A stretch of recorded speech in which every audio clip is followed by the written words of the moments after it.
welcome to CAN, Caribbean Affiliate News. My name is Siobhan Gubin. The segment of the news is sponsored by Emerald Travel. Here are the stories that we're following today, September 18th, 2013. The Assistant Secretary-General of the Organization of American States, Ambassador Albert Ramdin, has called on governments, international organizations, the private sector, and non-governmental organizations to recognize the value of investing more in the children of the hemisphere. Ramdin made the call as he opened the 88th regular session of the Directing Council of the Inter-American Children's Institute in Colombia on Monday. The Inter-American Children's Institute is a specialized organ of the OAS, which seeks to assist governments in their efforts to design national protection systems for the promotion of the rights of children. According to the OAS official, while progress has been made in the reduction of mortality, malnutrition, and poverty rates in the hemisphere, an estimated 81 million children still live and are raised in poverty, with 32 million listed as living in extreme poverty. And I quote, "The issues facing our children remain and in some cases have become more complex. From poverty to challenges in nutrition and health, child trafficking, protection and defense, we must work harder. Our efforts must not wane, especially in a region where in many countries over half the population is under the age of 18. The OAS Assistant Secretary-General also called for stronger public policies to create and provide opportunities for children. Working together, parents, teachers, and mentors can encourage the creative potential of this generation and provide an environment where children can thrive and learn the skills needed to become responsible citizens." The 88th regular session of the Inter-American Children's Institute was hosted by the Instituto de Bienestar Familiar of the Colombian government and inaugurated by the President of the Directing Council, Gloria Lozano Diaz, who applauded the commitment of the OAS and the presence of the Assistant Secretary-General. This year, delegates are focusing their deliberations on three areas: natural disasters and the impact on children, alternative penal responsibilities, and early childhood education. The outcome of this meeting will factor into the preparation for 21st Pan American Children's Congress scheduled to take place in Brazil. Jose Maria Corrido Ibaque, aka Boyaco, a high-level drug trafficker and supporter of the FARC, has been sentenced in Washington, D.C. to serve 194 months in prison. Corrido was the first person in the nation to be indicted under the federal narco-terrorism statute, which became law in March of 2006. The sentencing was announced on Monday. Corrido, 46, a Colombian national, was sentenced by U.S. District Judge Gladys Kessler. In addition to his prison term, Corrido was sentenced to serve 3 years of supervised release.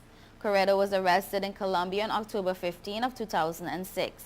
He was extradited to the United States in October 2008 and subsequently pleaded guilty to 1 count of conspiracy to distribute cocaine while knowing and intending that the cocaine would be imported into the United States, 1 count of narco-terrorism, and 1 count of conspiracy to provide material support or resources to a foreign terrorist organization. According to court documents, Corrido was the leader of an extensive drug manufacturing and transportation network that processed and manufactured cocaine in Colombian laboratories and used airplanes to fly multi-hundred-kilogram loads of cocaine from clandestine airstrips in Colombia to various countries, including Brazil, Guyana, Mexico, Paraguay, Suriname, and Venezuela. From these countries, which were often used as transshipment points, the cocaine was sent to destinations in the United States and Europe. Corrido controlled the clandestine airstrips used by his organization and also owned and operated the laboratories used to manufacture and package the cocaine.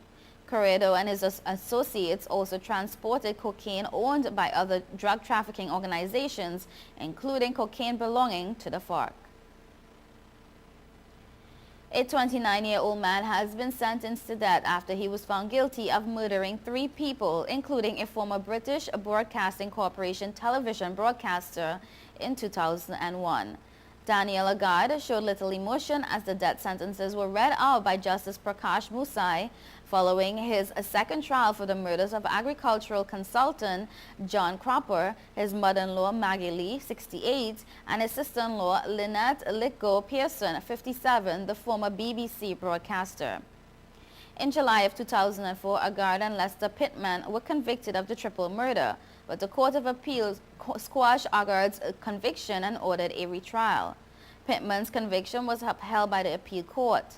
He appealed to the London-based Privy Council, with the British law lords remitting the case to the appeal court for it to consider whether his conviction was safe considering new evidence of his mental state. The appeal court is yet to rule on the Privy Council's direction. The bodies of the three victims were found at Cropper's home in Cascade on the outskirts of the capital on December 13, 2001. They were bound and gagged with electric wire and their throats had been slit. Police said they had been killed between December 11th and the 12th. The agricultural consultant was the husband of Angela Cropper, a former independent legislator and deputy director of the United Nations Environmental Program, who was not at home at the time of the murders. She died in London in November last year after a protracted illness.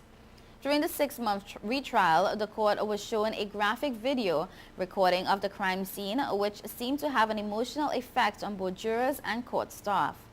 A confession statement which Agard gave police after his arrest was also admitted into evidence in the case.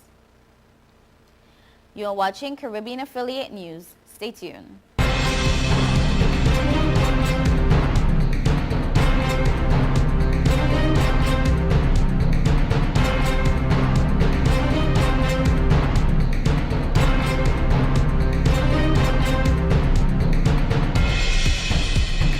Now, sign and drive with zero out of pocket and low monthly payments. Cars been flying out of Bronx Honda at a record pace. Whoa! New Corv is zero out of pocket for $249 a month, or new Civics just $199 per month, or save thousands with 0% financing. You never had to leave the Bronx to get the best price on the Honda. Bronx Honda guarantees the lowest price in the Bronx. Bronx Honda, East Tremont Avenue. Visit BronxHonda.com.